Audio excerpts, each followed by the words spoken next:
Down swirled the white flakes, blowing this way and that. It was snowing furiously in North Pole Land, and even the immense workshop of Santa Claus was almost buried in white. How the wind howled! It whistled down the chimneys and blew the sparks about.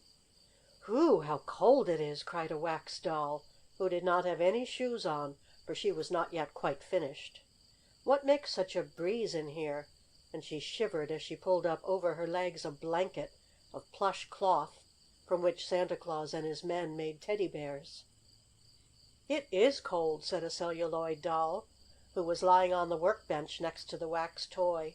"Some one must have left a window open." "Left a window open? There are 3 or 4 windows open!" gleefully shouted a fuzzy woolen boy doll. "Look at the snow blowing in! Hurray! Now we can have a snowball fight without going outside." "Come on!" cried the woolen boy doll to the little flannel pig who had just been stuffed with cotton. "Come on, have a snowball fight." "All right!" squealed the flannel pig. "I'll wash your face." "Oh, how cold it is! How cold it is!" sighed the wax doll. "Give me more covers, please, somebody. My feet are freezing. Who left the windows open?" "Here, take this!" called a big plush bear, tossing toward the wax doll a quilt he took from a bed in a playhouse that stood next to him on the work table. "This will keep you warm. I guess some of the men who work for Santa Claus must have gone off and forgotten to close the windows." This is just what had happened. There had been a busy time in the North Pole workshop of Santa Claus that day, for it was getting near to Christmas. The little men, like elves, who built the Noah's Arks, the toy animals, the dolls, and the other playthings, had been as busy as bees. Then, in the afternoon, just before dark, jolly old Santa Claus himself entered his shop, the windows of which were made from crystal clear sheets of ice. "What ho, my merry men!" cried Santa Claus. "You have been working very hard. Stop now and have lunch, for we must work overtime tonight, so that we may finish a lot of toys to be taken down to Earth. But now I will give you a little rest, though it is not 5 o'clock, when we usually stop." "Hurray!" cried the merry little men. They gladly laid down their tools and put aside the half finished toys on which they had been working.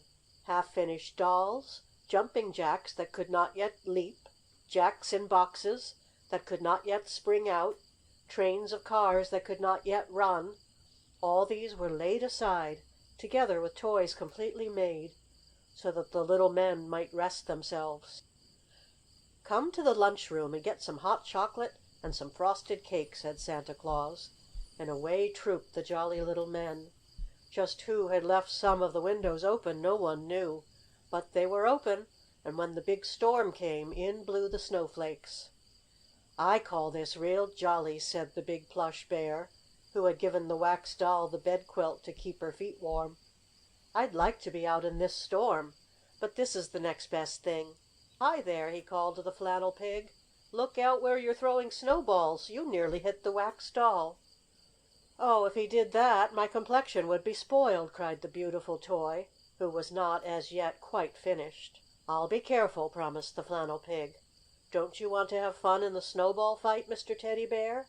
"I am not a Teddy Bear!" roared the big plush creature. "Many people take me for one, but I am not, though I do look like a Teddy. But I am a real plush bear, and when I am wound up I can move my head and my paws, and I can growl. Listen, I am wound up now." There was a whirring sound inside the plush bear as the clockwork wheels began to turn, and soon his head moved slowly from side to side. He raised his paws and lowered them, and out of his red mouth came a growling voice saying, "To be sure, I'll join the snowball fight." "Hurray!" cried the woolen boy doll. "Now for some fun!" For though the plush bear had spoken with a growl, he was not at all cross. That was just his way. He was really most jolly, though he had a very wise look on his plush face, as though always thinking of hard examples to solve and hard words to spell. But though he was wise and growled when he talked, the plush bear was most delightful. "Come on, we'll move over to one side, where we shall not get any snow on the toys who don't like it," said the plush bear. With his warm coat, almost like fur, he loved to roll in the snow. So did the flannel pig and the woolen boy doll. But the wax doll, who, as yet, had no shoes, the celluloid doll, who was only partly dressed, and some of the others, did not like the cold. Faster and faster the snow came down, and more white flakes blew in through the open windows of the shop of Santa Claus at the North Pole. The Plush Bear caught up a paw full of the white crystals from the bench, made them into a ball, and tossed them at the flannel pig. The flannel pig turned quickly and chased after the woolen boy doll, crying, "I'll wash your face! I'll wash your face!" Then such fun as there was! The wax doll, covered up now so that her feet were no longer cold, and in a safe corner where no balls could hit her, watched the sport. "I'm glad Santa Claus and his men took a little resting spell," said the Plush Bear, as he quickly stooped down to get out of the way of a snowball thrown by a teddy bear, almost like himself. "Yes, if they were here we could have no fun," said the flannel pig, and this was very true. As I shall explain to you in this book, and as I have told you in other books of these make-believe stories, the toys could pretend to come to life, move about, and have fun when no one was looking at them. They could talk, tell jokes and stories, as well as riddles, play games, have races, and even snowball fights, as they were having one now. But the moment anyone looked at them, or came into the room where they were playing, the toys settled back straight and stiff and still. They could listen to what was said, but they dared not speak, and they could take no part in life. So it was that the toys were glad Santa Claus and his men had, for a little while, gone out of the big workshop. It was a wonderful place, this workshop of Santa Claus. There many of the toys in the world were made for the boys and girls of the earth, and as fast as he had several boxes of toys ready, Santa Claus would hitch his 8 reindeer to his sleigh, and down to earth he would go. He would leave boxes and bags of toys at different shops and warehouses, whence they were sent to other places where boys and girls could see them, and tell their fathers, mothers, sisters, brothers, uncles, aunts, or cousins what they wanted for Christmas. Biff! A big snowball went sailing across the room.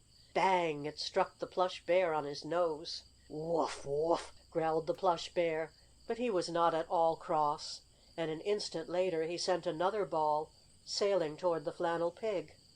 "Oh, I didn't throw that! I didn't hit you!" squealed the flannel pig, as he tried to dodge out of the way of the mass of snow tossed by the Plush Bear. "Never mind," growled Mr. Bruin, as the bear was sometimes called. "It's all in fun." And fun it was. At other times, when they were left alone, the toys in the workshop of Santa Claus had fun, but never before, at least in a long while, had windows been left open so that the snow blew in. "It's almost as much fun as being outdoors," said the Plush Bear again, as he moved his paws and shook his head from side to side. "I only wish the Nodding Donkey could be here to enjoy it," he went on. "Who is the Nodding Donkey?" asked the Wax Doll, as the flannel pig and the others stopped snowballing for a moment.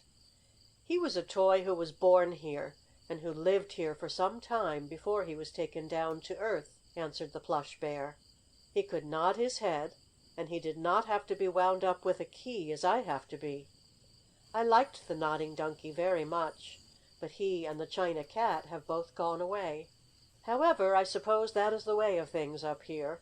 We are made to give happiness to boys and girls, and the only way in which we can do that is to allow ourselves to be taken to earth by Santa Claus. Yes, I suppose I shall be taken down some day." And once more he moved his head from side to side, and looked very wise indeed, did the Plush Bear. As I have said, he was not a teddy bear, though sometimes he looked like one. He was made entirely of soft, brown, silky plush. This plush covered from view the clock wheels and springs inside the bear, which, when wound up, caused him to move and growl. But the wheels did not give the bear his wise look. That was put on his face by one of the workmen of Santa Claus. "Oh, I know what we can do!" suddenly cried a polar bear, who had just shuffled along to join the fun. The polar bear was like the Plush Bear, only a different color, the Plush Bear being brown and the polar bear white. "What shall we do?" asked the flannel pig as he wiped some snow water out of one of his eyes. "Let's build a big snow house, such as the Eskimos all about the North Pole build," went on the Polar Bear. "There is enough snow being blown in through the open windows to make a lot of houses. And we can make a hill and slide down that, too." "Yes, let's do it," said the Woolen Doll boy. But just then the Plush Bear shook his head and growled out: "Be careful, everybody! I think someone is coming. We must not be seen in motion, or be heard talking. Keep quiet, everyone." Each of the toys became as still as a little chocolate mouse. Then one of the open windows was darkened as a strange creature looked in. It seemed to be a boy, but he was covered with skins and fur, almost like an animal. Only his face could be seen. His hands, as he rested them on the sill of the window, were covered with big fur mittens. "Oh, ho! Nobody is here. I can take one of the toys," said the fur-dressed Eskimo boy, for such he was. "Now is my chance. I'll take that big bear." The Eskimo boy, one of a strange, unknown race that live at the North Pole, was just climbing in through the open window when suddenly, at the far end of the shop, a voice cried: "Oh, my goodness! Look what has happened! Someone left the windows open and a lot of snow has blown in. Quick, my merry men, close the windows and start work to finish the toys. I hope none is spoiled." And with that Santa Claus himself hurried into the shop. Following Santa Claus, his little men hurried into the North Pole shop. They were dancing and capering about, for they felt very lively after their rest, and they were ready to start again making toys, or finishing those half completed. "Oh, oh, oh! Such a lot of trouble!" cried Santa Claus. But even this trouble could not keep the laughter out of his jolly voice. "Snow, snow, snow all over everything!" went on Saint Nicholas. "Who left the windows open so that all the flakes blew in?" he asked. "I guess I did, Santa Claus," replied one of the little men who wore a red cap. "I wanted some fresh air, for I was working over the paint pots, putting blue eyes in wax dolls, and the paint smell almost choked me, so I opened some windows." "I guess no great harm is done," said Santa Claus, looking about. "It is so cold the snow hasn't melted, and it is only melted snow that spoils toys. But I don't see how the snow got all over the floor, as well as on the benches," he added. Ah, if Santa Claus had only seen the toys at play, throwing snowballs all about, and washing the faces of one another, he would have known how it happened. But even Santa Claus was not allowed to see the toys come to life and play. "Get brooms, sweep up the snow, and close the windows," called Saint Nicholas. "Get the shop ready to work in again, for we are going to be very busy. The Earth children want many toys this year, and we have not made nearly enough. Clean out the snow." With brooms, shovels, and brushes, the merry little men fell to work, and soon the shop of Santa Claus was as it should be, and as it had been before the storm. The windows, made of sheets of ice, were pulled down, and soon there was the hum of songs all through the shop, for the men of Santa Claus sang as they worked. One of the men, as he pulled down the window near his bench, where he was making a lot of little animals for a Noah's Ark, looked out through the pane of ice glass. "What do you see?" asked the workman next him. "Oh, one of those odd Eskimo children, all dressed in fur, was right under this window," answered the other little man. "He must have been here when the windows were open. Maybe he wanted to see us making toys. Well, he won't see any better toy than the Plush Bear I just finished," said the little man proudly. "No, indeed," agreed the second little man. "But does Santa Claus know about these little Eskimo children coming around his workshop?" he asked. "Oh, they never bother us," was the answer. "Now we mustn't talk any more, for we have many toys to make for the Earth children." So the little men became very busy, too busy to talk, though the Plush Bear heard them singing as they made toy after toy. The Plush Bear and the other playthings could hear what was said, though they could take no part in the talk while Santa Claus or any of his men were in the shop. And Santa Claus was there now, seeing that each one of his tiny elves made as many toys as possible. "Well, we certainly had a good time for a while," thought the Plush Bear to himself. "What fun that snowball fight was! I'd like another.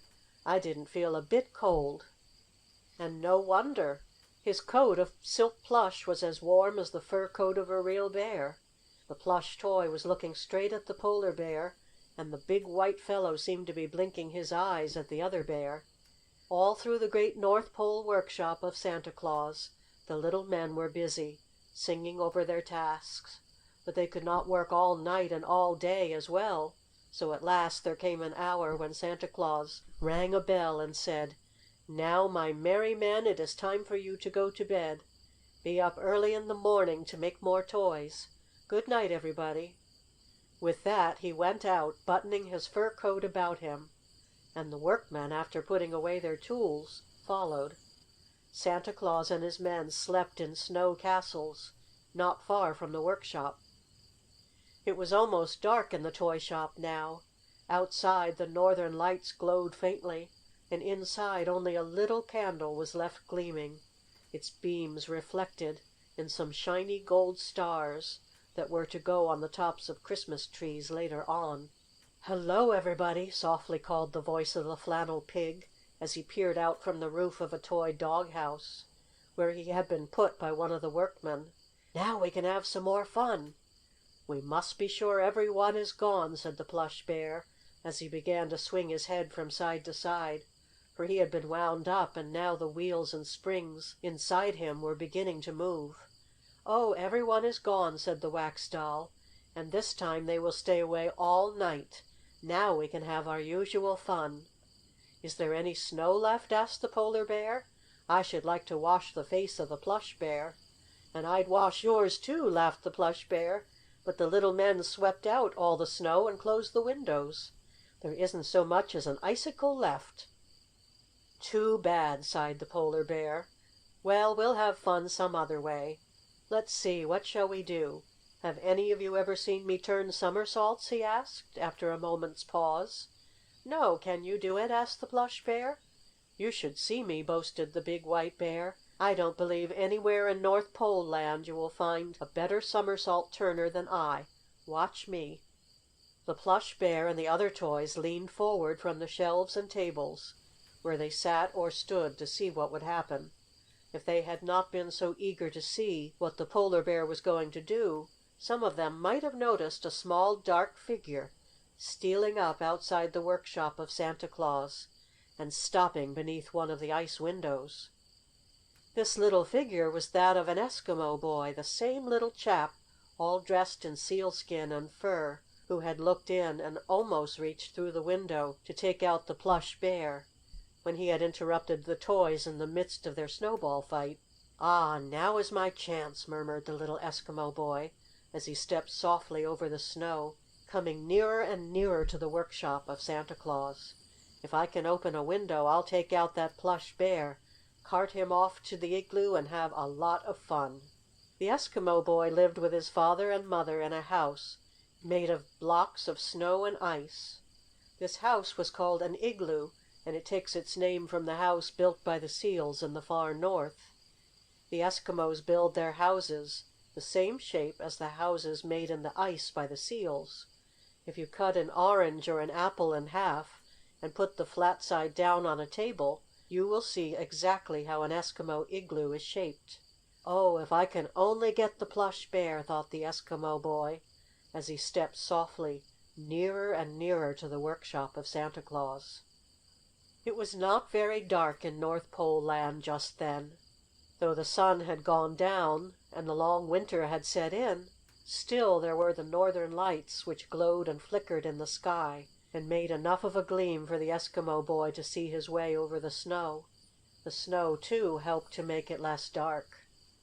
Ever since he had seen the Plush Bear through the window of Santa Claus's workshop that day, the Eskimo boy had wanted the plaything. So after his supper of seal fat and blubber, with a piece of tallow candle, which was to him what candy is to you, the boy, well wrapped in fur, started out from his igloo. All this while, or at least after Santa Claus and his men had gone, the Plush Bear and the other toys were having fun among themselves. As I have told you, the polar bear was getting ready to turn somersaults to amuse the other toys. "Watch me now!" cried the polar bear, as he leaned over and got ready to stand on his head. "Say, why don't you turn some somersaults?" the flannel pig asked of the plush bear. "Maybe I will after he gets through," the plush bear answered. The Eskimo boy was now at one of the windows of the shop, a window which had for a pane a clear sheet of ice. The Eskimo boy blew his warm breath on this window pane, close to the place where, inside, there was a catch to hold the window shut. "Whew! Whew! Whew!" breathed the Eskimo boy on the glass, and his breath was warm, just as yours is when you melt the frost on your window glass at home. Very soon the fur-clad boy had melted a hole in the ice pane. After that it was easy for him to slip his hand in and turn back the window catch. The Eskimo boy did not know it was wrong thus to take a toy from the workshop of Santa Claus. He only knew that he wanted the plush bear, and that this was the easiest way to get it. Softly he raised the window after he had turned back the catch. There, in front of him on one of the tables, stood the plush bear and many other Christmas toys. But the Eskimo boy had eyes only for the plush bear. "What fun I shall have with you!" whispered the Eskimo boy. He reached forth his hand and took the wonderful plaything. Just at this time the polar bear was turning a somersault, and the eyes of all the other toys were looking at him. If they had not been looking at the polar bear they would have seen the Eskimo boy open the window. And had he once looked at the toys they would have had to stop talking and moving. But, as it happened, none of the toys saw him. The plush bear had just been going to clap his paws together to applaud the polar bear's trick of turning a somersault, when the plush bear felt himself lifted up. "Oh!" he said faintly, and then he saw that he must not move or speak, for the Eskimo boy was looking straight at him. "Ha! Now I have you, Mr. Plush Bear!" whispered the Eskimo boy, and he quickly drew his arm back out of the open window, taking the wonderful toy with him. He slipped the plush bear under his coat of fur, and away he sped over the snow, sparkling in the northern lights. Over the snow ran the Eskimo boy, taking to his igloo the plush bear. "Oh, dear me!" thought the plush bear. "This is a strange adventure indeed. I hoped I might go to Earth in the sleigh of Santa Claus, as the Nodding Donkey did, but now it seems I must stay at the North Pole in a snow and ice hut. Oh, dear! What is going to happen to me?" "There! What do you think of that for a somersault?" cried the polar bear, as he flopped over on his back. "Can you do as well as that, Mr. Plush Bear?" "Oh, what a wonderful fellow the polar bear is!" cried the Wax Doll, who now had on her shoes so she could walk about on the broad workshop bench. "Quite remarkable!" "The plush bear can do as well," squealed the flannel pig, making his nose wrinkle up in a funny way. "Come on, Plush Bear!" he cried. "Show them how you turn somersaults." This talk took place just after the polar bear had done his trick, and right after the Eskimo boy had opened the window and taken away the toy he so much wanted. None of the toys except the plush bear had seen the Eskimo boy, and the boy had not looked at any of the other toys, so they did not have to stop what they were doing. And as the Eskimo boy popped his hand out of the window, almost as soon as he had popped it in, the toys kept right on with what they were doing. "Come, let's see you turn a somersault, Plush Bear!" called the polar bear to his friend. "Yes, yes!" cried the other playthings. "Let's have a somersault race!" They turned toward that part of the workbench where they thought the plush bear would be standing, but the plush bear was not there. "Oh, he's gone!" squealed the flannel pig. "Maybe he got down on the floor to practice a somersault so he can beat me, but he'll have hard work," growled the polar bear. But he was not cross when he growled. It was just his way of speaking, as it was also that of the plush bear. "No, he isn't on the floor," said the Wax Doll, leaning over the edge of the table to look down. "Oh, he has fallen out of the window!" suddenly cried the flannel pig. "See, the window is open! The plush bear must have fallen into the snow outside. We must get him back." Throw him a piece of doll's clothesline and haul him up. Get a ladder from one of the toy fire engines. Let's all go down after him. Maybe he bumped his nose." These were only a few of the shouts and cries that came when it was discovered that the window was open and that the Plush Bear was gone. The Eskimo boy had not stopped to close the window after opening it to take the toy he so much wanted, and now the toys, crowding on the sill, which was close to the workbench, looked out in the snow under the window. It was light enough for them to see quite well. "Come on back here, Plush Bear," called the flannel pig, who was quite friendly with the big toy. "I want to see you turn a somersault." "Yes, come on back, unless you're afraid that I can beat you," growled the Polar Bear. "Maybe he is afraid and ran away," suggested the Wax Doll, who seemed more friendly to the Polar Bear. "No, indeed!" squealed the flannel pig. "The Plush Bear is a brave fellow, and he is very wise. He would not run away. The window must have come open and he tumbled out." "But he isn't down there in the snow," said a toy fireman, looking carefully below. "If he was down there I could fix a ladder for him so he could climb up. But he isn't there." "Where can he be?" asked the flannel pig. "He was standing near me one minute, saying how he was going to turn a somersault, and when next I looked he was gone." "See, there are footprints in the snow under the window," said the Polar Bear, who had come to the sill. "Maybe Santa Claus or some of his men came along outside and took the Plush Bear away." "They would not do that," declared the Wax Doll. "Santa Claus would not take just one of us toys. When he takes any he takes a whole sleigh load to Earth for the children. No, there is something strange about this." And indeed there was, as we know. The Eskimo boy had the Plush Bear, but the toys knew nothing of this. However, there was nothing they could do. After calling softly to the Plush Bear to come back, but receiving no answer, about a dozen of the Jumping Jacks, by climbing up and all pulling together on the window, managed to close it to keep out the cold night air. "Well, since there is no one else to turn somersaults with me, I'll do it alone," said the Polar Bear. So he flipped and flopped over again, and the other toys played games among themselves. But the nice Plush Bear was not among them. He was under the fur coat of the Eskimo boy, being carried across the snow to the ice hut or igloo. The door to this igloo was not like the door to your home. It was just a hole with some pieces of fur and skin hung over it to keep out the cold wind. Ski, which was the name of the Eskimo boy, pushed aside this curtain of fur as he crawled into the igloo with the Plush Bear beneath his warm jacket. The doorway, or hole, was made small to keep out as much cold as possible, and Ski had to stoop down and crawl on his hands and knees to get in. Inside the igloo there were no tables and chairs such as there are in your house. There were just some slabs of ice set here and there, being raised a little from the icy floor. On the floor were skins to make it as warm as possible, and in the middle of the igloo was a sort of lamp or stove made of stone, filled with oil in which floated a wick that was burning.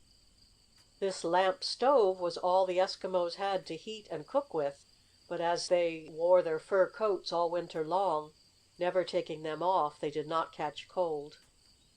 "Look," said Ski, the Eskimo boy, as he pulled the Plush Bear out from under his fur coat and set the toy down on a shelf of ice in the igloo, where the rays from the oil lamp fell upon it. "See what I have." And his father and mother and his brothers and sisters leaned forward to look at the strange object. There was not much room in the igloo, and the Eskimo family was rather crowded, but they did not mind this, as it was much warmer than if they had lived in a big room. In fact, except in the center, one could not stand up in the igloo. The roof was too low. "Where did you get that?" asked Ski's father, as he looked at the Plush Bear. "He was in the big igloo, far over the snow near the Big Ice Mountain," answered the Eskimo boy. "I saw him through a window, and I wanted him. When all in the igloo were asleep, I breathed on the ice pane, opened the window, and took this bear. Now he is mine." "Yes, I know that big igloo," said Ski's father. There was none like it where we came from. I do not know what it is." Skee's family had just moved to North Pole Land, and they had never heard of Santa Claus, though the other Eskimos of this country were well acquainted with St. Nicholas. To Skee and his family the workshop of Santa Claus was just a big igloo. "Is not this bear nice?" asked Skee of his brothers and sisters. "But he is not like the bears here," said Kiki, one of the Eskimo girls. "He is brown like the seals. The North bears are white." "There was a white bear in the big igloo, but I would rather have this one," said Skee. "I will always keep him." During this time the Plush Bear, of course, had not dared to say a word or move by himself. He was being watched too closely, but he could hear what was said, and he wondered what was going to happen to him. "I shall be dreadfully lonesome if I have to stay here," thought the Plush Bear. "There is not another toy in the whole place." There was another toy, but the Plush Bear did not know it. This toy was a rudely carved wooden doll owned by Kiki. She had wrapped this wooden doll in a bit of sealskin and put it in her bed to keep it warm. For to Kiki the piece of wood, which looked something like a doll, was as much alive as your doll is to you girls. "That is a wonderful thing, Skee," said the Eskimo boy's father. "Never have I seen such a thing in all my life."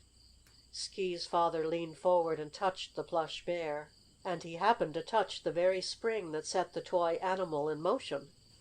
For the Plush Bear was all wound up when Skee reached through the window and took him, and all that was needed was a touch to send him off.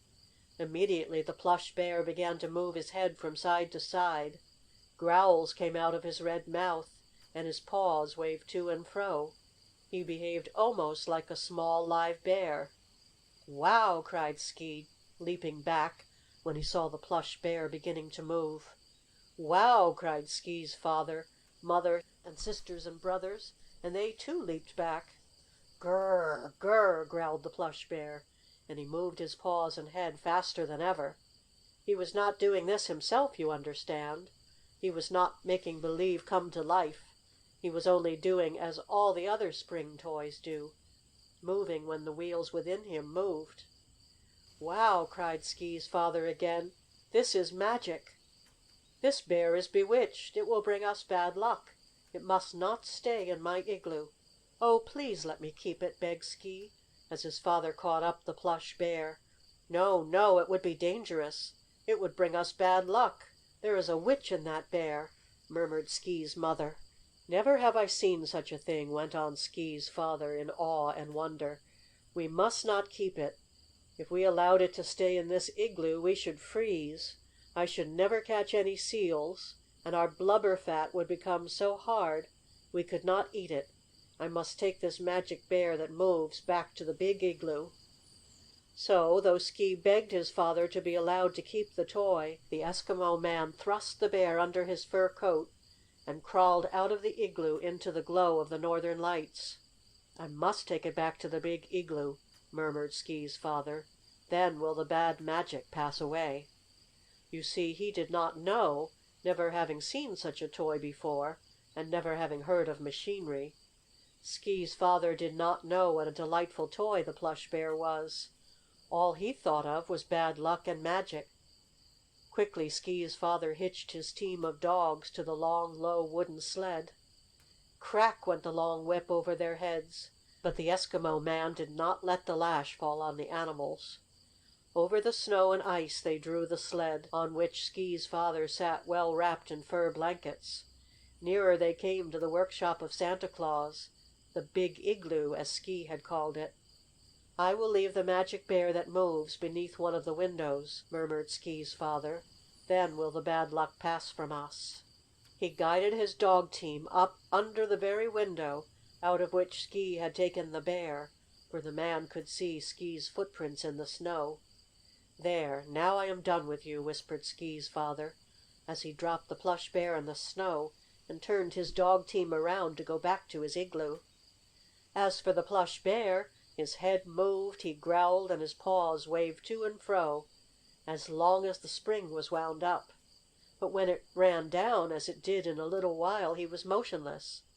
Except that now, as no one could see him, He was allowed to make believe come to life and could do as he pleased. "Well, this is certainly a fine state of affairs," said the Plush Bear to himself, speaking out loud as there were no human ears to hear. "Taken away to an ice house, scaring an Eskimo family half to death, and then to be brought back here and dumped in a snowbank. It's a good thing I have on a warm plush coat, or I'd surely freeze. I wonder if I can get back into the shop." But this the bear could not do. The window had been pulled down and shut by the jumping jacks, and the hole Ski had breathed in the icy pane was too small for the Plush Bear to crawl through, even if he could have reached it. He tried to call out, to make the toys inside hear him, so that they might rescue him, but they had gone to sleep after their evening of fun. So the Plush Bear had to stay out in the snowbank near the workshop of Santa Claus all night. It was cold and dreary, but he made the best of it. "When morning comes they will take me in," he thought. "The night cannot last forever." Slowly the night passed. Well it was for the Plush Bear that he was warmly clad in such a warm coat, or he might have been frozen stiff. As it was, his wheels and springs had to be oiled several times after his long night spent in a snowdrift. In the morning Santa Claus and his men hurried into the workshop after breakfast. There was a hum and a bustle, whistling and singing, and the sound of many tools being used. "Lively, my merry men, lively!" cried Santa Claus with a laugh, as he passed from bench to bench. "I will soon make a trip to Earth, and I shall need many toys to take with me. I want a big bagful to load into my sleigh. My reindeer are waiting. All I need is toys, more toys, all the toys you can make." "You shall have them, Santa Claus, you shall have them!" cried the merry little men, and they began to work as fast as they could. At one of the benches Santa Claus observed a little man looking about as though in search of something. The little man moved his tools to one side. He shifted toys here and there, and then he looked under his bench. "What are you looking for?" asked Santa Claus, as he passed up and down the aisles. "Why, yesterday I finished a fine plush bear," answered the workman. "I set it over here, but now it is gone. You did not take it to Earth, did you?" "Oh, no," answered Santa Claus. "I have not been to Earth for some time, but I am going soon again. Ha! I know what may have happened," he said suddenly. "The windows were open yesterday. The plush bear may have fallen out of the window." It did not take the workman more than an instant to raise the sash and poke out his head. He looked down into the bank of snow under the window. "Here he is!" he cried. "Just as you thought, Santa Claus. The plush bear fell out of the window. He isn't hurt a bit. I'll get him back again. Ho! Ho! My plush bear fell out of the window!" Of course this didn't happen at all, but it was the only way Santa Claus and his men could think of the accident having happened. But we know about the little Eskimo boy, and how his father left the plush bear in the snowbank. "There you are!" said the toy workman as he came in with the plush bear and set him on the bench again. "I'm glad to get you back. Only for your warm coat you might have frozen. I must see if you work all right." But the cold had chilled the wheels and springs inside the plush bear, and it was not until after some warm oil had been poured on them that they worked properly again. Then, when the plush bear was wound up, he could growl, wag his head, and wave his paws as well as ever. "Once more you are ready to go down to Earth as soon as Santa Claus is ready to take you," said the workman, as he started to make a toy fire engine that some day would gladden the heart of a lucky boy. As for the other toys in Santa Claus's shop, they had been very much surprised to see the plush bear brought back into their midst again. But while St. Nicholas and his helpers were around, nothing could be said, no questions could be asked, and Plush Bear could tell none of his adventures. But when night came again, and the northern lights glowed, when the janitor had mended the hole in the ice pane, breathed on by the Eskimo boy, when all was still and quiet, the flannel pig leaned over toward the plush bear and whispered, "Where were you? What happened? Did you try to run away?" "Indeed, I did not run away. Some one ran away with me. an Eskimo boy, and he took me to his igloo, but his father would not let him keep me because he thought I was magic and would bring him bad luck," answered the Plush Bear. "My, what marvelous adventures!" exclaimed the Wax Doll, who was fond of using big words. "Please tell us all about it." "Yes, do!" growled the Polar Bear. "And after that we can have a somersault race. You missed it last night. We thought you had fallen out of the window." "I'll tell you of my adventures," said the Plush Bear. And he did from the time Ski took him away until the workmen found him in the snowbank. "I told you his adventures would be marvelous," said the Wax Doll.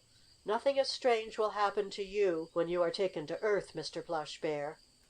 But just wait and see. You never can tell what is going to happen, and the Plush Bear may have even more strange adventures." That night in the shop of Santa Claus passed all too soon for the Plush Bear. When he had finished telling his story, the Flannel Pig cried, "Let's have a game of tag." "All right, I'll be it," agreed a Jumping Jack, and he was such a lively fellow that in less than a second he had tagged an elephant. The elephant was so large and such a slow chap that he was it for a long time. He could hardly tag anyone, not even the Plush Bear and the Polar Bear, who, also being large animal toys, had to move slowly. But they were not as slow as the elephant. "Oh, this is no fun," said the elephant after a while. "I can't catch any of you. Let's play hide and go seek. I'll have some chance in that game." So they played that, and told stories and sang songs until it was almost morning and time for Santa Claus and his men to open the shop again. Then the toys became quiet as usual. That day St. Nicholas walked up and down among the benches and spoke to his workmen. "I will go to Earth to morrow," said Santa Claus. "Get ready all the toys you can, and I will fill my sleigh. I will load it tonight." And the toys who heard this were very much excited, wondering who would be taken and who would be left. "I'll take this Plush Bear," said Santa Claus that evening as he began selecting the toys he wanted for his sack to take to Earth. "And I'll take the Wax Doll, the Flannel Pig, and the Elephant. I want a lot of other dolls, plenty of drums, some Jumping Jacks, some Jacks in the Box, some toy soldiers, some toy engines, trains of cars, toy guns, and enough more to fill my sack to running over. It is so near Christmas that I need all the toys I can pile into my sleigh." The Plush Bear was lifted off the bench by one of the workmen and put in a box after being wrapped in tissue paper. "I hope they don't smother me," thought the Bear, but he need not have been afraid. His last glimpse was of the Wax Doll. She, too, was well wrapped and placed in a box so her complexion would not be spoiled. "I did hope I'd have a chance to bid farewell to the toys that are left," thought the Plush Bear, as he was placed in the sleigh of Santa Claus. "But some of them are coming with me, that's a comfort. We shall not have room to move around, though, and hardly a chance to talk on our trip to the Earth. However, I suppose it cannot be helped. This is part of our adventures in life." A little later there was a merry jingle of bells, and Santa Claus could be heard calling, "Hi, Prancer! Steady there, Dashaway! Wait a minute, Comet!" "Those are the reindeer," whispered the Wax Doll through the side of her box to the Plush Bear in his box. "I suppose so," was the answer. "I hope I am not made seasick on this voyage through the air." "Seasick? The idea! The sleigh of Santa Claus is not a boat!" squealed the Flannel Pig. Then the sack of toys was lifted up and put in the sleigh. The reindeer shook their heads, making the bells jingle more merrily than ever. There came a jolly laugh from Santa Claus, and then he cried, "Away we go, over the ice, over the snow, down to the earth below." And a moment later the Plush Bear and the other toys found themselves being swiftly carried through the cold air. But they were snug and warm in the sleigh of Santa Claus. Of all the things that happened to the Plush Bear and the other toys on their trip from the shop of Santa Claus to Earth, I have not room to tell you here. Enough to say that, unlike the Nodding Donkey, they suffered no accident. None of them was tossed out into a drift of snow. Then finally the big sack of toys was left at one of the many buildings on Earth whence they were to be divided among the toy shops. And one day, after having been cooped up in his box for a long time, So at least it seemed to him. The Plush Bear's eyes were suddenly dazzled by a flash of light. "I wonder if I am back at the North Pole," he thought. "Has that Eskimo boy caught me again, and is he taking me to his igloo? Are these Northern Lights that flash in front of me?" But they were not, though they came from the same cause, electricity. The glare that dazzled the eyes of the Plush Bear came from the electric lights of a large store where he was being unpacked, together with other toys. There was a rustle of paper as the Plush Bear was unwrapped, and then a voice cried: "Oh, Father, see what a fine toy! And it's the kind you wind up. Oh, I shall love this Plush Bear. Do not squeeze him too tightly, Angelina," said a white-haired and a white-whiskered old man, who was helping two women lift the toys out of the big box in which they had come. "You may break some of the wheels or springs." "Oh, I shan't hug him too tightly," said Angelina, laughing. "But he is certainly a lovely Plush Bear." "Yes, he is very nice," said the old gentleman. "What have you, Geraldine?" he asked his other daughter. "An elephant," was the answer. "But he doesn't wind up. However, he will look well in the window." "Yes," said the old man. "To morrow we will decorate the show windows for the Christmas trade. The Plush Bear must surely stand in the window. Some one will see him and buy him. Well, at last I seem to have reached a toy shop. The very place I most wanted to come to," thought the Plush Bear. "I wonder who the old gentleman is." Had the Plush Bear been able to read, he would have seen in white letters on one of the windows the name Horatio Mugg, Toy Dealer. But the Plush Bear did not need this to tell him he was in the very place he wished to be. "Now some boy or girl will buy me, I hope, and I shall have more adventures," thought the new toy. The Plush Bear, who was taken from his box by Angelina, one of Mr. Mugg's daughters, was placed safely on a shelf, and the unpacking of the toys went on. It was evening, and the store was closed for the day, but Mr. Mugg took this time to open his new shipment of Christmas goods. Geraldine had just lifted out the Wax Doll, and the Plush Bear was wondering when he would have a chance to talk to her and his other friends from the shop of Santa Claus, when, all of a sudden, from the rear of the toy store, which was in darkness, came a strange sound. There was a banging, slamming noise, then several bumps, and finally a loud whistle. "Goodness, what's that?" exclaimed Angelina. "I hope that isn't a policeman whistling to tell us there is another fire," said Geraldine. "Or that burglars are trying to break in to take the new toys," added her sister. They looked at their father, who laid down a Noah's Ark he was just looking at, and started toward the back of the store. As he did so the noise became louder, bumping, banging, crashing, and above it all sounded the shrill toot toot of whistles. "Dear me, what is happening?" thought the Plush Bear. Horatio Mugg, owner of the toy store where the Plush Bear was now at home, hurried to the back of the shop. It was here that the noise had come from, and the sound was still keeping up as Mr. Mugg turned on an electric light. Then the Plush Bear, who was listening as closely as were Geraldine and Angelina, heard Mr. Mugg laugh, and with that the rattling, banging, and tooting noise came to a stop. "Ha! Ha! Ha!" laughed Mr. Mugg again. "What is it?" asked Angelina. "It isn't a burglar, evidently." "Nor a policeman, nor a fire," Geraldine added. "None of them," answered Mr. Mugg. "One of the toy trains of cars that I wound up this evening just started off by itself. I guess some of the toys must have wanted a ride, and the engineer of the toy train tooted his whistle to tell them to get aboard." "Why, Father!" exclaimed Geraldine. "The toys couldn't want a ride. They can't do anything like that." "Well, I wouldn't be so sure," said Mr. Mugg, as his two daughters entered the rear room to see what had caused all the racket. "Sometimes I feel that these toys know more than we think they do," he went on. "Take that new Plush Bear," he added, pointing to the other room where Bruin was sitting on a shelf. "See how wise he looks. He seems about to speak, and if he ever should come to life I think he would enjoy a ride in a toy train." "Oh, but he can't come to life!" exclaimed Angelina. "Ha! Can't I, though?" whispered the Plush Bear to himself. You just ought to see us toys after dark. No, on second thought, it is just as well you don't see us," he went on. "For if you looked at us we couldn't say a word or move about. It is best that you do not know we can pretend to be alive."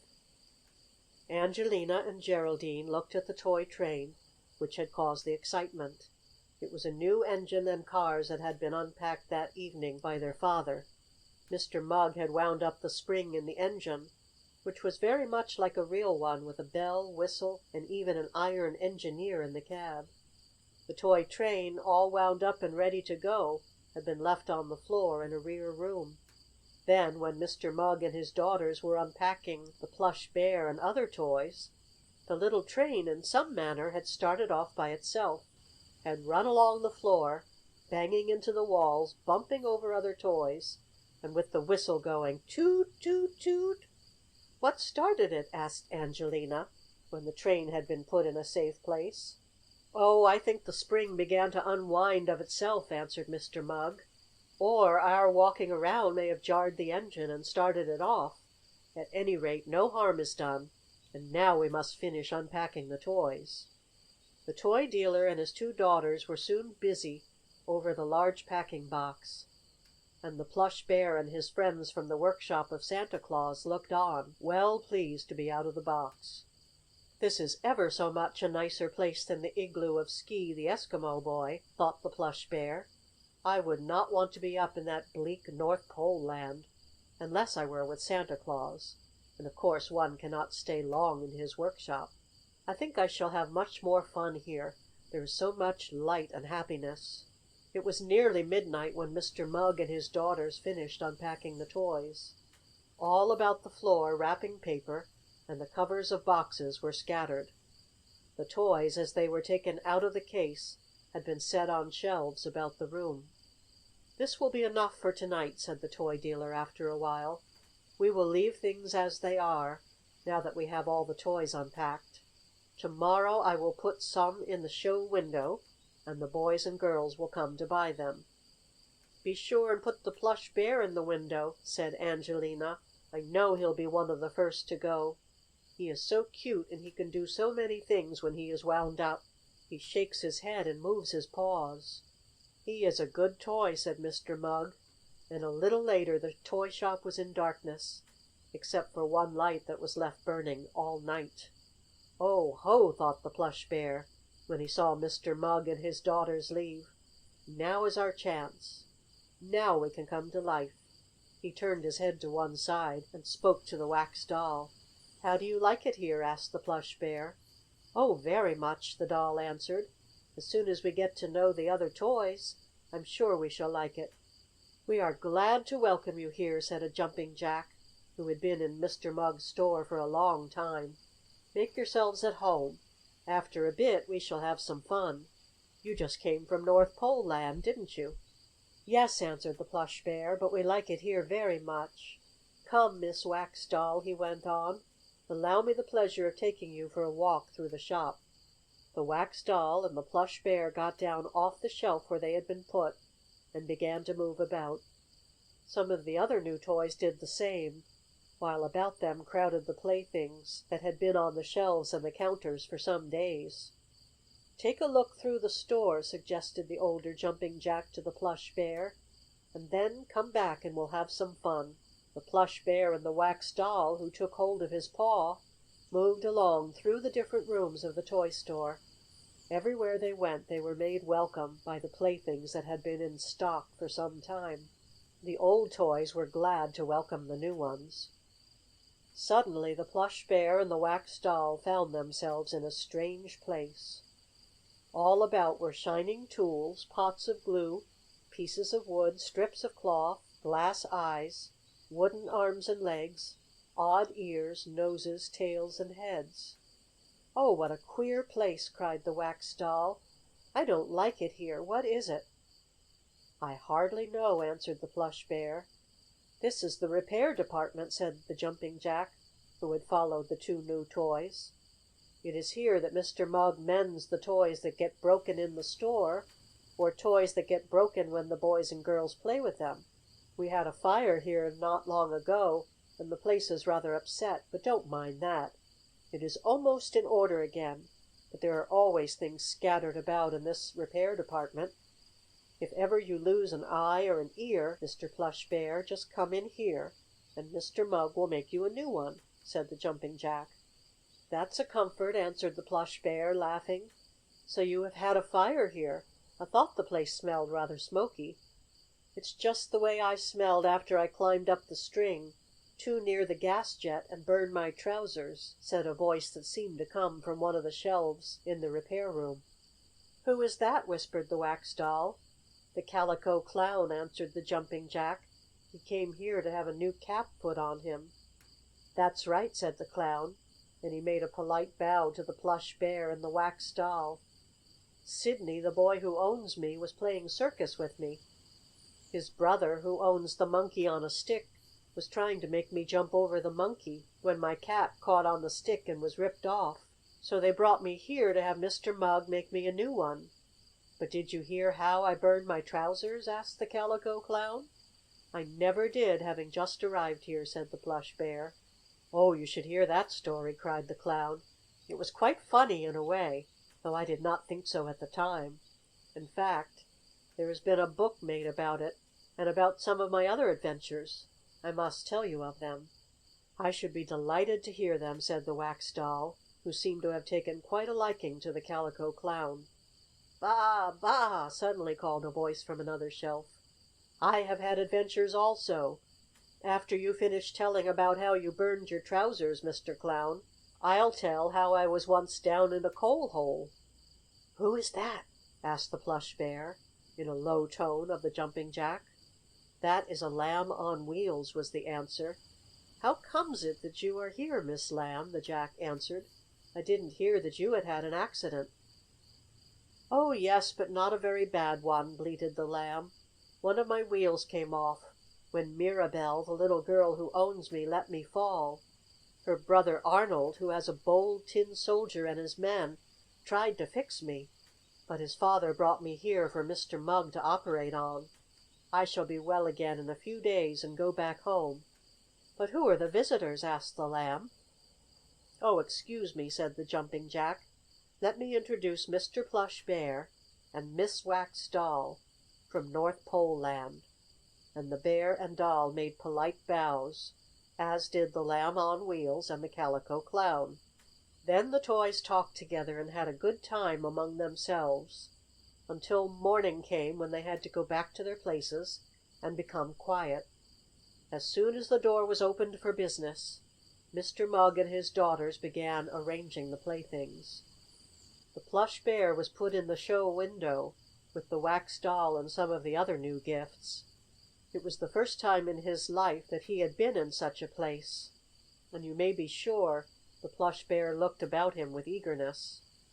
He was gazing out into a busy street, a street where people were passing up and down all the while, a street in which there was a layer of newly fallen snow, only not as much as at the North Pole.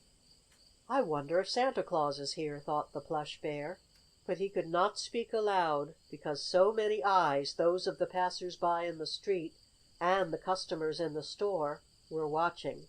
There was so much to see that the Plush Bear did not know at which to look first. But all of a sudden he heard a voice saying, "Oh, I want that Plush Bear! I want that! Can he do any tricks?" The Plush Bear felt himself being lifted out of the show window of the toy shop.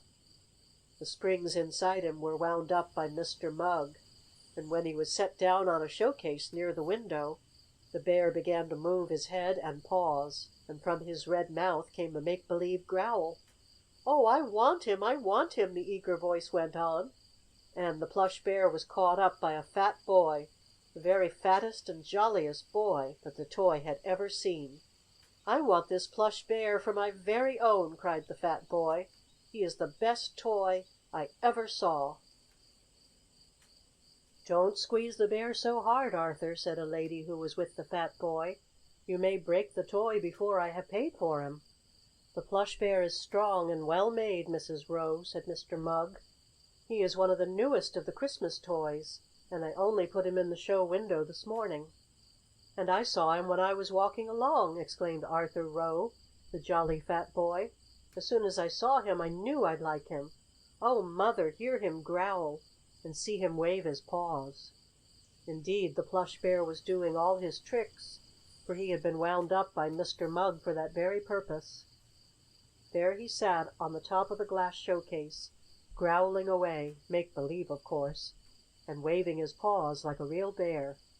Other persons in the toy store crowded up to the showcase to watch the Plush Bear do his tricks, and Arthur, the jolly fat boy, laughed loud and long as his plaything amused the throng, for the Plush Bear was to belong to Arthur. Passing down the street early that winter morning he had seen the toy in Mr. Mugg's window, and had begged his mother to stop and go in and inquire about him.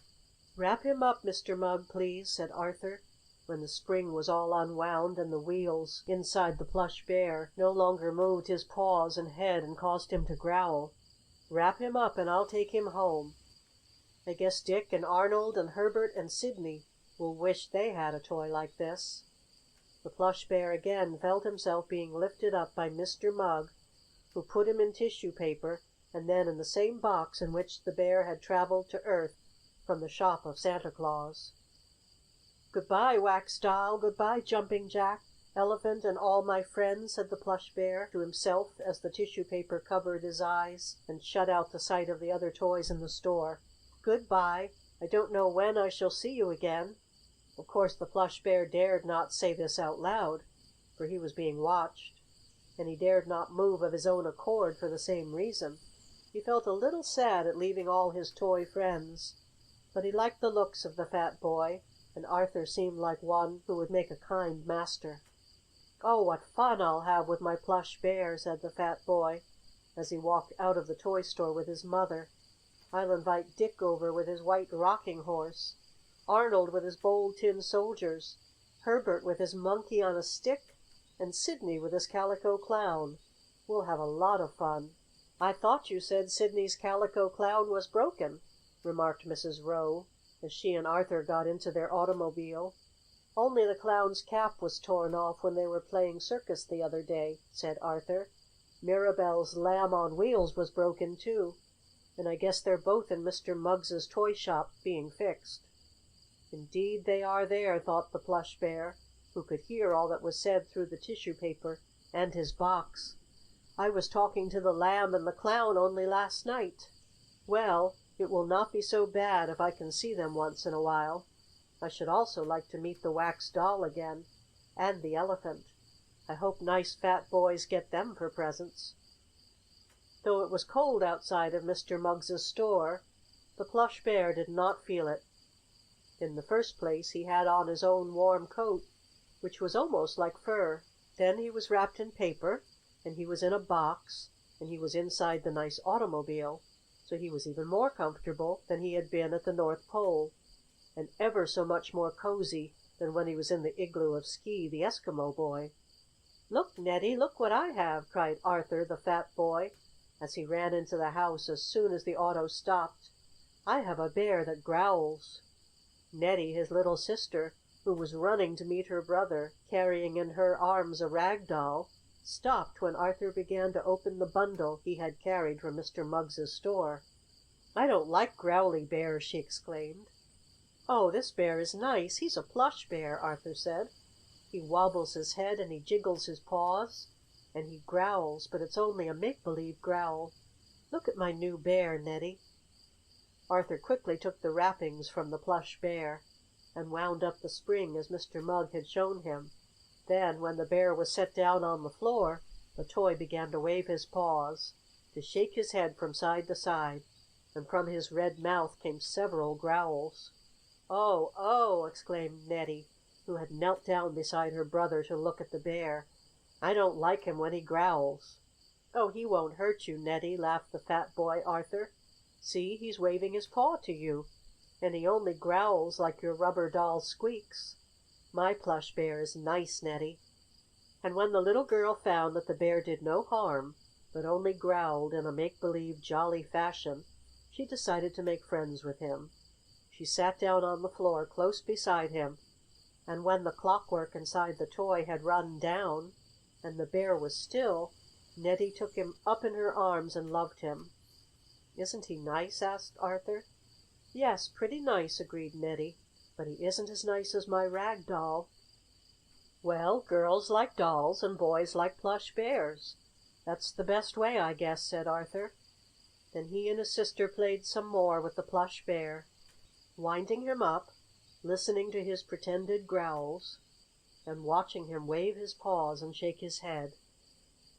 That night, after the children had gone to bed and the plush bear was in the closet of the playroom with the rag doll, the bear leaned over and whispered to the doll, "What sort of place is it here?"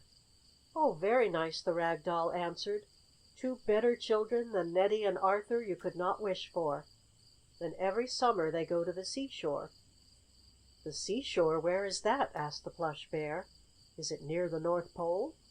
"Oh, my, no," answered the rag doll. "It is so long since I was at the North Pole, where I once lived in the shop of Santa Claus, that I have almost forgotten about it.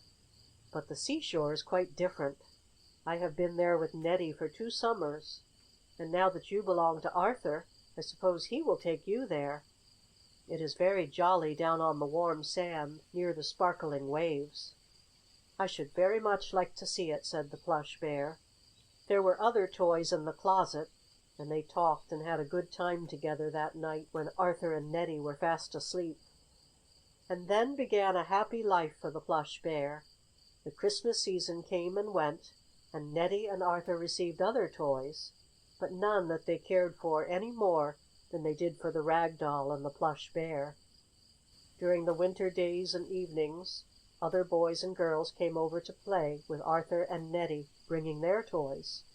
In this way the plush bear again met the Lamb on Wheels and the Calico Clown, each of whom had been made as good as new by Mr. Mugg.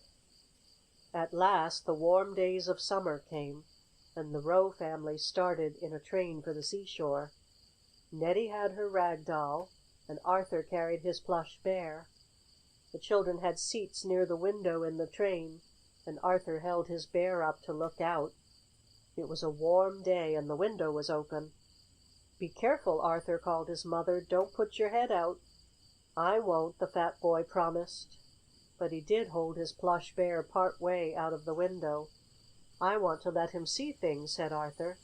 Suddenly the train slowed up, and so quickly that the plush bear was jerked from the fat boy's hand. Out of the car window fell the plush bear.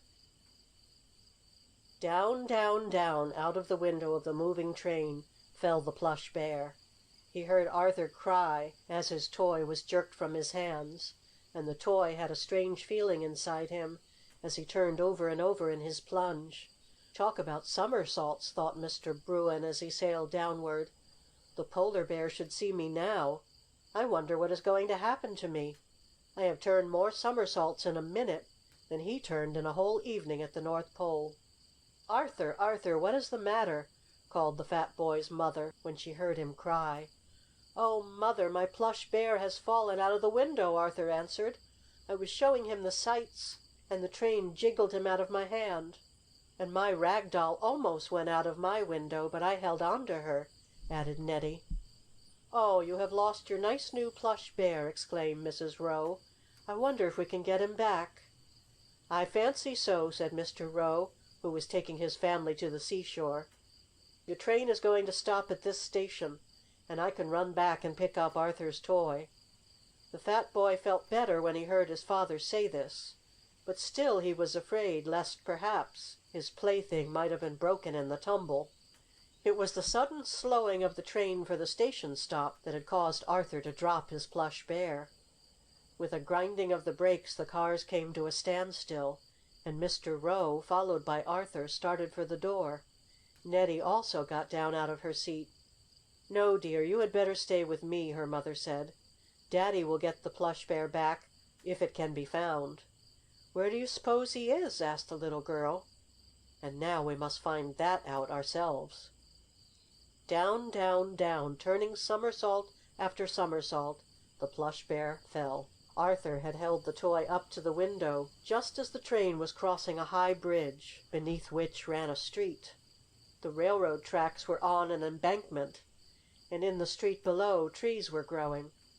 The train ran over the bridge, or trestle, above the trees, and it was into one of these trees, growing down in the street, that the Plush Bear fell. Right down among the branches he plunged, but as it was now summer and there were leaves on the trees, it was almost like falling on a soft sofa cushion. "I'm glad this tree was here," thought the Plush Bear, as he landed on a branch among the soft leaves. "If I had struck on the hard street or on the sidewalk, there is no telling what would have happened. I don't believe I'm at all hurt now." And indeed he was not. Aside from being shaken up and having his plush ruffled, the bear was not in the least harmed. But had he landed on the road, one of his springs inside, or some of his wheels, might have been broken or twisted, and he never could have growled again, or moved his head or paws. That is, unless Mr. Mugg could have mended him. As it was, the Plush Bear fell down into the tree, and there he stuck on a branch not far from the ground. The Plush Bear sat astraddle a limb. "Oh, I am not safe yet," he thought. "Maybe I'll fall after all. I must keep very still and quiet until I see what will happen next." By this time the train had stopped, and Arthur and his father were alighting at the small station. "This isn't where you get off," said the conductor to Mr. Row. "This isn't the seashore." "I know it," said Mr. Row, "but my little boy dropped his Plush Bear out of the window, and we're going back to see if we can get it. Have we time?" "Yes," answered the conductor. "The train has to wait here 5 minutes to have some trunks taken off. But don't be too long. I hope you may find the little boy's toy." Arthur hoped so himself, as he hurried down to the street level. "Where do you think my bear is, Daddy?" he asked. "It must be somewhere near the bridge," was the answer. "I heard you call out as the train rumbled over it." Along the street which ran near the railroad walked Arthur and his father. As they walked they looked carefully on the ground for sight of the Plush Bear, but he was not to be found. "I'm sure you must have dropped him about here," said Mr. Row, as he and the fat boy stood beneath the railroad bridge. "But he isn't in sight. Perhaps someone picked him up." "Oh, is my nice Plush Bear gone?" sighed Arthur. He looked all around, but Mr. Bruin, as the bear was sometimes called, was not in sight. Then a ragged little boy, who had been flying a kite, came running along the street. "What's the matter?" asked the ragged lad. "Did you lose your ball?" "No, it's my Plush Bear," answered Arthur. "I dropped him out of the car window, but I don't see him now." The ragged boy looked up into the tree under which he and the fat boy and Mr. Row were standing. There, right over their heads, stretched out on a limb to which he seemed to be clinging with all 4 paws, was the Plush Bear. The toy had been looking down at Arthur and his father, and he had been wishing he might call and tell them where he was, but of course this was not allowed. "I see him! I'll get him for you!" cried the ragged boy. In another moment he was climbing the tree, and a little later he tossed down the Plush Bear, Mr. Row catching the toy in his hands. "Now I have him back again! Oh, I'm so glad! Now I have my Plush Bear!" cried Arthur. "I'll never let you fall out of a window again." "I should hope not," said Mr. Row, as he gave his fat son the toy. "And here is 25 cents for you, little man," he added to the ragged boy. "Oh, thanks!" cried the barefoot lad as he ran away down the street, the shining silver quarter held tightly in his hand. Then Arthur and his father went back to their train, the fat boy holding the Plush Bear in his arms. "Oh, you found him! I'm so glad!" said Mrs. Row, as her husband and son took their seats and the train started. "You must be careful after this, Arthur." "I will," promised the little boy. "And I'm going to be careful of my rag doll," said Nettie, as she held her plaything on her lap. There were no more accidents during the trip to the seashore, which was reached in the afternoon. Mr. and Mrs. Row went to the hotel with their son and daughter, and of course the Plush Bear and the rag doll went also. "Where is this ocean you talked about?" asked the Plush Bear of the Rag Doll, when they had a moment alone together. "Oh, it is outside." "Did you think they kept the ocean in the hotel?" asked the Doll, with a laugh. "I didn't know," the Bear remarked. "Is this a hotel?" "Yes, it's a great big house where the family lives while at the seashore," the Doll said. "You'll like it here. This is my third summer, and I—" But just then the door opened, and Arthur and Nettie came running into the room. Of course the toys could no longer talk to each other. "We're going down on the boardwalk in wheeled chairs!" cried Nettie. "I'm going to take my Rag Doll." "And I'll take my Plush Bear," said Arthur. "Tomorrow I'll play with him on the sand." "I wonder what all this means, wheeled chairs, sand, boardwalk," thought the Plush Bear. "So many things are happening I cannot keep track of them." Suddenly he found himself shut up with the two children and the Rag Doll in a sort of iron cage. And all of a sudden it began to go down. "Goodness, am I falling again?" thought the Plush Bear.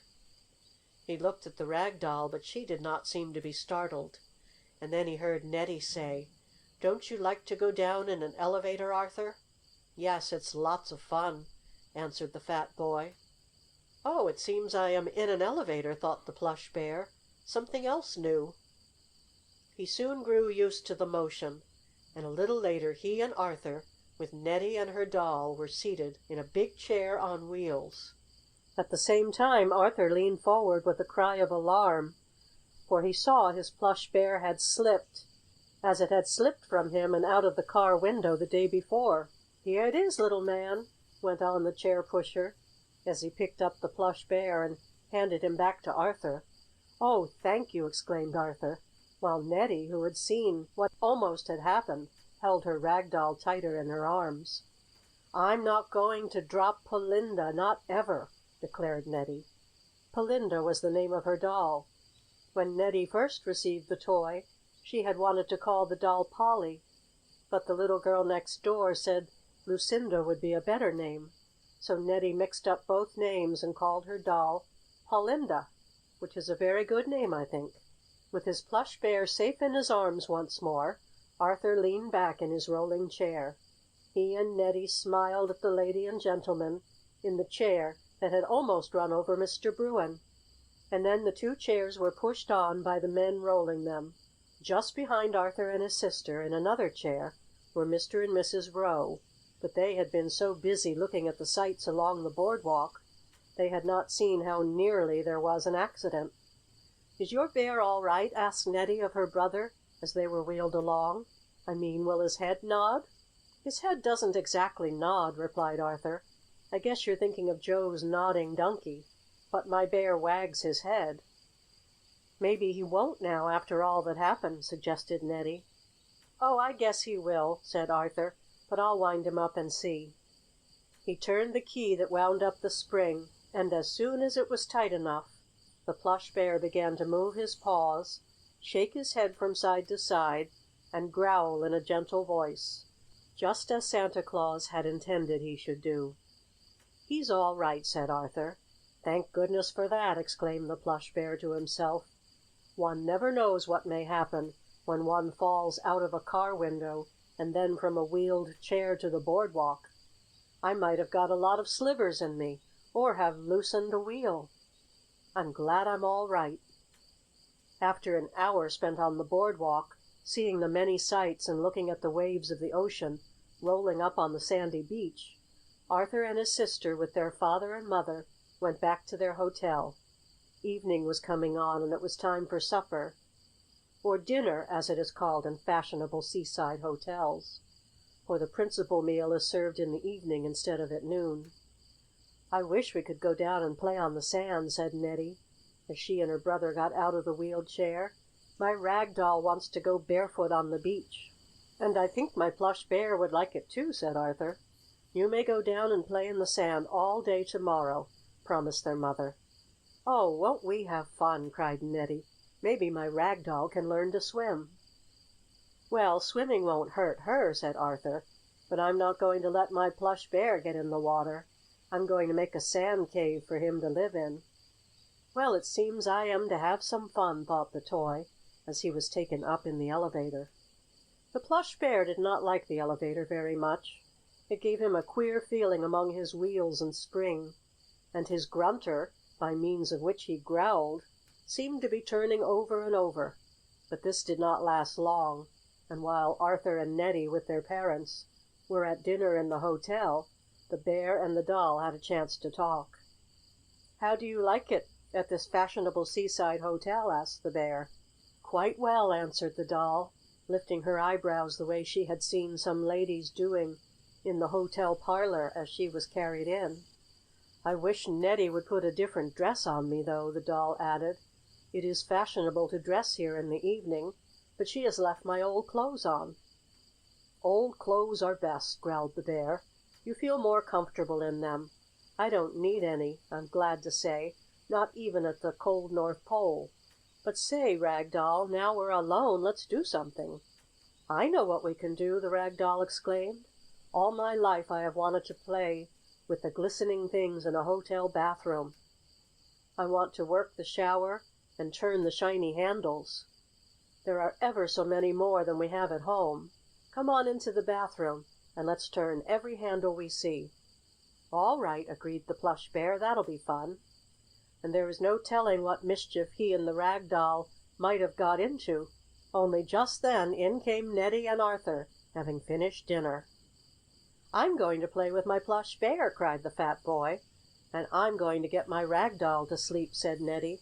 "It's time she was in bed." The Doll and the Bear could only look slyly at one another. There was no chance now for them to have fun with the shiny handles in the bathroom, but perhaps it was just as well. That night, when Arthur and Nettie, as well as their father and mother, were asleep, the Bear and Doll had a chance to make believe come to life, move about, and speak. "But we won't turn the handles in the bathroom and splash the water now," said the Doll. "It would make such a noise that they'd awaken and we'd be caught. But what can we do?" "Let's look out the windows," suggested the Plush Bear. So, climbing up first on little stools and then on chairs, the two toys looked from the hotel windows. They saw many lights sparkling, and out to sea was a tall lighthouse, with a gleaming beacon which flickered like a giant lightning bug. In the morning Arthur and Nettie went down on the sand to play, the little fat boy taking his Plush Bear and Nettie her Rag Doll. "Oh, what a dandy Teddy Bear!" cried a small, red-haired chap, as he ran along the beach to play with Arthur. "This isn't a Teddy Bear," explained Arthur. "He's a Plush Bear, and he can move his head and his paws, and he can growl." "Let's hear him," begged the red-haired boy. So Arthur wound up the spring, and surely enough the toy did all those things. "Oh, he's a dandy!" cried the red-haired lad. "If you let me play with him, I'll let you take my airship that flies." "We'll take turns playing with them," said Arthur, and then began a happy time for the children. Some little girls came over to play with Nettie, and they had lots of fun on the sand. After a while Arthur happened to think of what he had said he was going to do: dig a sand cave for his bear. "We'll make a big one," he said to the red-haired lad.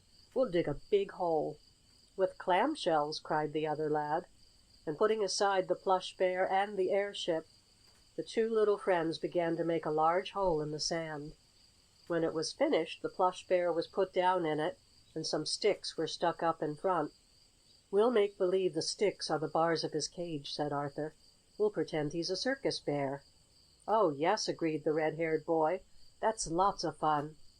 So they played with the Plush Bear in the hole of the sand for some time. Then other boys and girls came along, joining in the fun, and pretty soon some children rode past on ponies. "Oh, I'm going to ask Mother if we can't ride on the ponies," cried Nettie. "So am I," added her brother, and forgetting all about the Plush Bear in the hole, away they ran to tease for ponies to ride.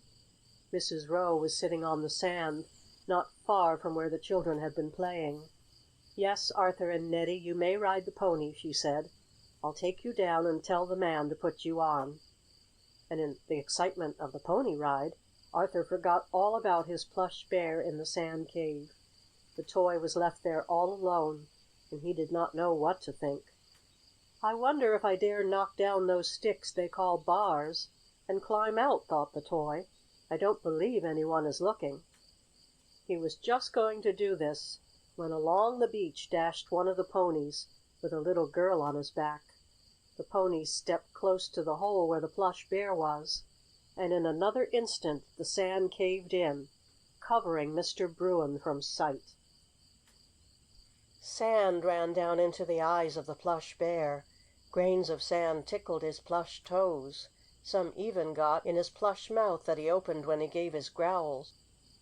Other grains of sand trickled between the joints of his paws and his body. "Oh, dear, this is terrible," said Mr. Bruin, as he found himself in darkness when the hole into which Arthur had placed him caved in from the feet of the pony. "This is simply terrible." But though the Plush Bear, being by himself, was allowed to talk and move about, pretending to come to life, he soon found that it was not wise to open his mouth. The wider he opened it, the more sand came in. "What shall I do?" thought the Plush Bear to himself, not opening his mouth to say anything this time. "How am I ever going to get out of here?"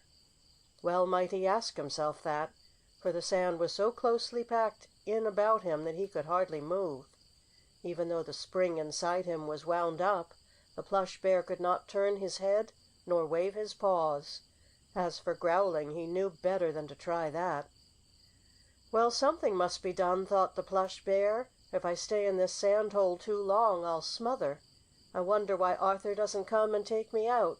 He always said he was fond of me."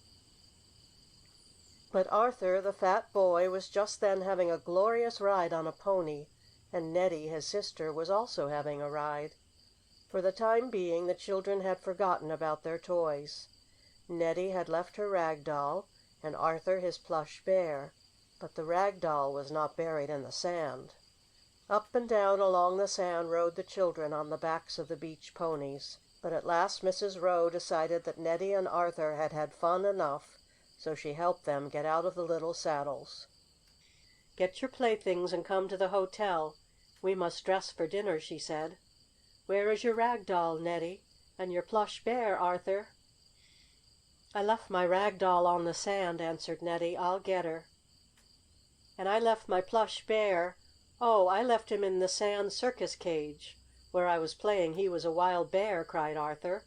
"Oh, I forgot! I left my nice Plush Bear in a hole."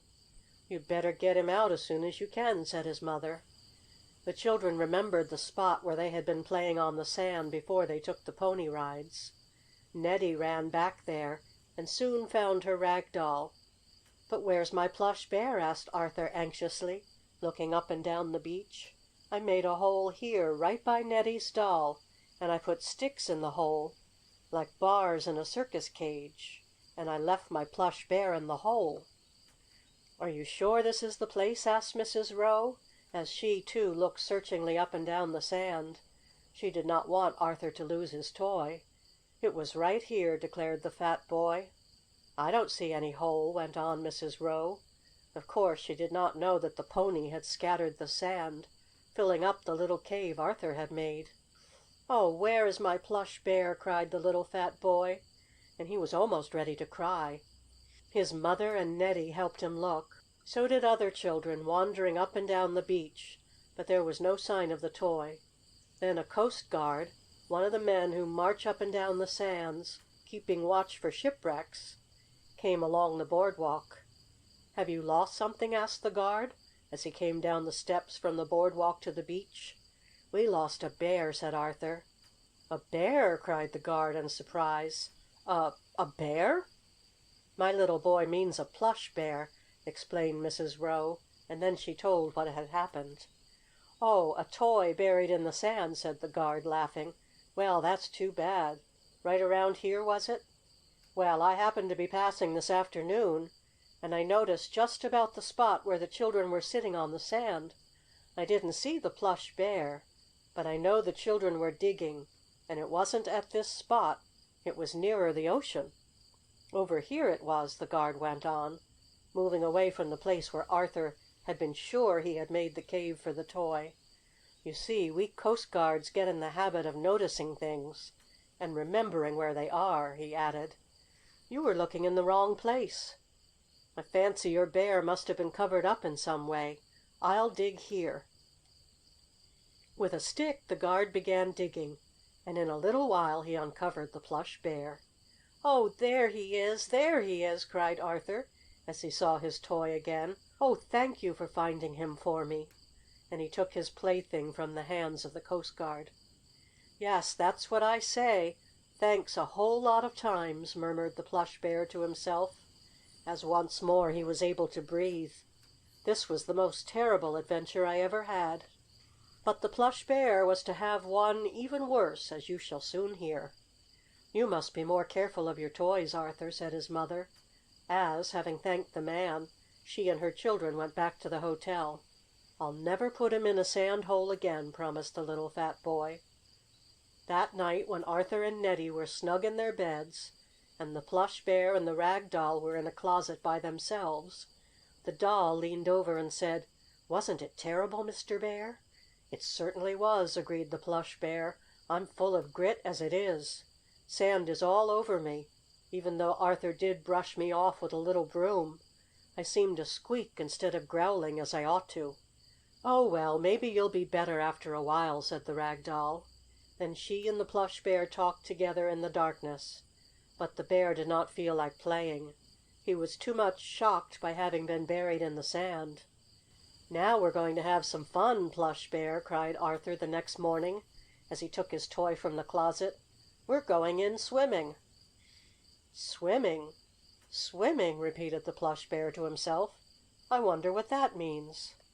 If he had been a real bear he would have known, for real bears that live in the woods are very fond of playing in the water.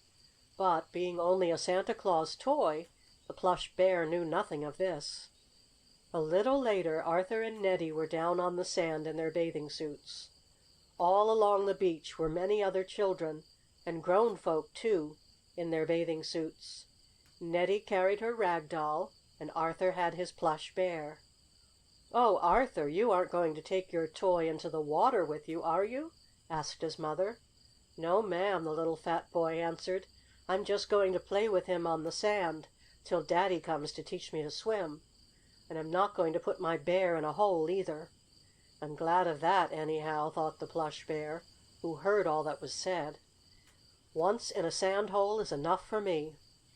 Arthur's father was going to teach the little fat boy to swim, and while waiting for Daddy, Arthur played about on the sand with the Plush Bear, as Nettie played with her Rag Doll.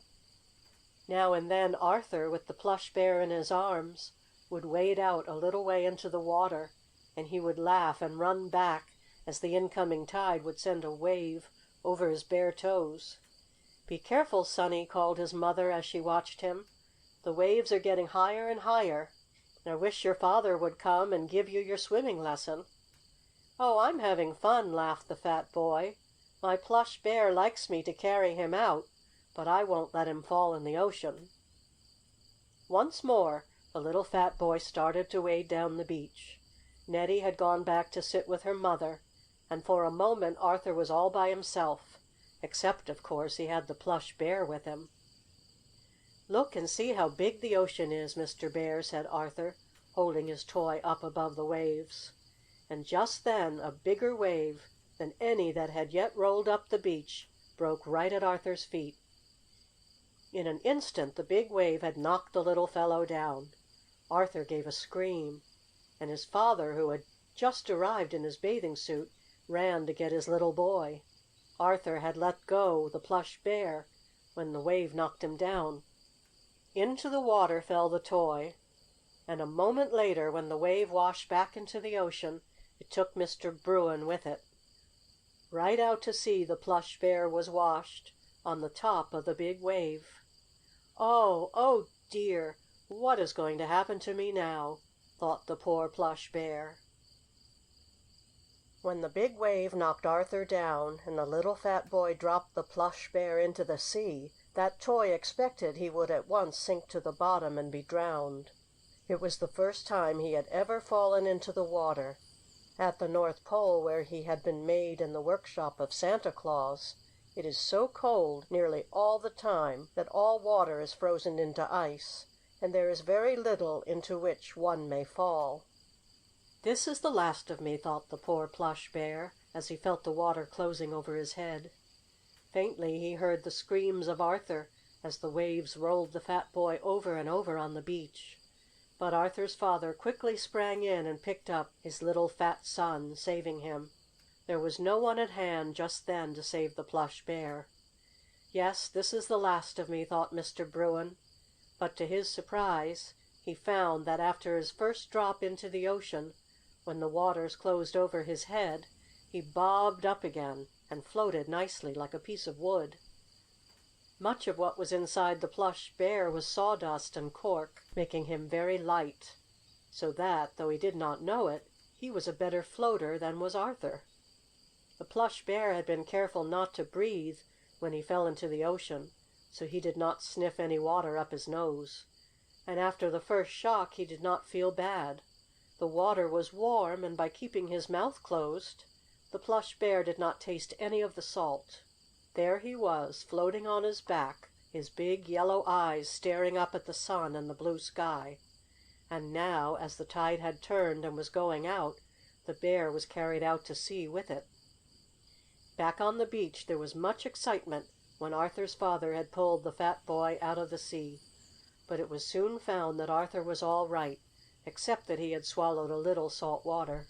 "But where's my Plush Bear?" Arthur cried, when he had been dried and comforted by his mother. "Where's my Plush Bear?" Where indeed? Well might Arthur ask that, for his Plush Bear was being carried far, far out to sea on the waves. "Oh, Arthur, did you drop Mr. Bruin when the wave knocked you down?" asked Nettie. I guess I did," answered her brother sadly. "Then that's the last of your Plush Bear," said Arthur's father. "But don't cry," he told the little boy. "I'll get you another. Don't cry. There is salt water enough around here without your adding to it by your tears." He laughed, but Arthur felt too unhappy to laugh. And all this while Mr. Bruin was floating on the waves. "This is certainly the strangest thing that ever happened to me," thought the Plush Bear. "I thought surely my end had come when Arthur dropped me, but though I am all wet outside, I seem to be dry inside." On and on floated the Plush Bear. Then, all of a sudden, he heard voices talking. The voices were those of men and children, and not the voices of toys. "Don't you like it here, Joe?" asked a boy. "Yes, I do, Herbert," was the answer. "And my Nodding Donkey likes it, too. My Monkey on a Stick is having fun, and he isn't seasick a bit," said the boy, who had been called Herbert. "He loves to ride in a motor boat, my Monkey does." "What's this? What's this?" thought the Plush Bear. "Nodding Donkey? Monkey on a Stick?" He tried to raise himself in the water to look toward the place whence came the voices, but the Plush Bear could see nothing. A moment later, though, he heard one of the boys call: "Oh, look! What's that floating in the water?" "It's a fish," said the other boy. "That isn't a fish. It's some sort of floating toy," was the answer in a man's voice. "Well, I declare, it's a Teddy Bear." "I'm not a Teddy Bear at all," said Mr. Bruin to himself. "But if you rescue me from the water you may call me anything you wish." A moment later, after he had been afloat for some hours, the Plush Bear felt himself being lifted from the sea, and in another second he was placed in the bottom of a motor boat. In the boat were 2 men and 2 boys, but when the water had run out of his eyes, the Plush Bear was more interested in looking at 2 other toys which were also in the boat. On one seat was a Nodding Donkey, who seemed to be bowing in a most pleasant and jolly fashion to the Plush Bear, and on the other side, beside a boy, was a Monkey on a Stick. "Oh, I have heard of these toys," thought the Plush Bear. "They, too, were once in the shop of Santa Claus. Oh, how glad I am I'm saved at last." "Where do you suppose this Plush Bear came from?" asked Joe, the boy who had the Nodding Donkey. "I think he must have fallen overboard out of some boat when some children were being given a ride, just as you boys are having a ride," said the father of Herbert. Herbert, you know, owned the Monkey on a Stick. "I wish I could keep that Plush Bear," softly said Joe. "Now that I'm not lame any more I could run around and have fun with him." "It is a very nice plush bear," said Mr. Richmond, Joe's father, as he examined the wet toy. "Some little boy or girl would be glad to get it back. It doesn't seem to be much harmed." He wound up the spring, and at once the plush bear began to move his paws, wag his head, and growl. The growl was a trifle rusty, and a bit gritty from the sand, still inside the works, but that did not matter. "We'll take the plush bear back to shore with us," said Joe's father. "Perhaps some children stopping at one of the hotels, or even at our own hotel, may claim this toy. We must find out. I'll put the bear on his back in the sun so he'll dry." "And I'll put my Nodding Donkey back there, too, so Mr. Bruin won't be lonesome," offered Joe. "Put my Monkey there, too," said Herbert. So the three toys were placed near each other on the back seat of the boat, and then the two boys and their father gathered in the bow, or front part, to look across the ocean. They were out for a pleasure ride. "How did you come to be floating in the sea all by yourself?" asked the Nodding Donkey in a whisper of the Plush Bear. "A big wave knocked Arthur down and he dropped me," was the answer in the same low voice. The Plush Bear was just going to tell more of his adventures when the motor boat was run up alongside a dock, and the party got out. "I'll carry the Plush Bear," said Joe's father. "He isn't quite dry yet. We'll take him to our hotel, and I'll tell the clerk to post up a notice saying the toy was found at sea. Then whoever owns him may claim him." But matters were not going to turn out just that way.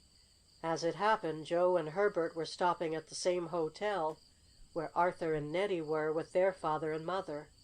Joe and Herbert had just arrived that day, which was why Arthur and Nettie had not seen their little friends before. Coming back from their boat ride, on which they had rescued at sea the Plush Bear, the two men and the two boys entered the hotel. As they walked toward the desk, Mr. Richmond carrying the Plush Bear, there was a cry of delight from a small boy who fairly leaped out of a big easy chair. "There's my Plush Bear! There's my Plush Bear!" cried Arthur, for it was he. "Oh, where did you get him?" he cried, as he looked at the damp toy in Mr. Richmond's hand. "Is this your toy?" asked Joe's father. "Oh, yes, that's my Mr. Bruin!" cried Arthur. "I dropped him in the ocean when a big wave knocked me down, and I thought he was drowned. Oh, where'd you get him?" "He was floating on a wave, and we saw him from our motor boat," explained Joe. And then Herbert, with his Monkey on a Stick, stepped forward, and Nettie came out of her chair, and the children were soon all together, laughing with each other in the hotel parlor. Arthur wound up his toy, which seemed to work as well as ever, though it was still damp. "Now we can have lovely fun," said Nettie, when the story of the rescue of Mr. Bruin had been told by those who were in the boat. "I can play with my rag doll, Herbert can make his Monkey do funny tricks, the Donkey will nod his head, and Arthur's Bear will growl." And so the children played in the hotel with their toys, while their fathers and mothers talked together. "That Plush Bear has had many adventures," said Mrs. Rowe to Joe's mother. "He fell out of a car window, he was buried in the sand, and he was carried out to sea." Of course she knew nothing of the time he had spent in the ice igloo of the little Eskimo boy. "Yes," said Mrs. Richmond, "Joe's Donkey had many adventures also." "And so did Herbert's Monkey," said that little boy's mother. "Adventures? I should say so!" exclaimed the Plush Bear to the Donkey and Monkey when they were alone for a moment. "But I never want to fall into the ocean again." And he never did, I am glad to say. I wish I might tell you more of the adventures of the Monkey, the Donkey, the China Cat, and Plush Bear, but this book is quite filled, as you may see. Though, of course, I may write other books about other toys, if you think you would like them. But now we must say good bye to the Plush Bear.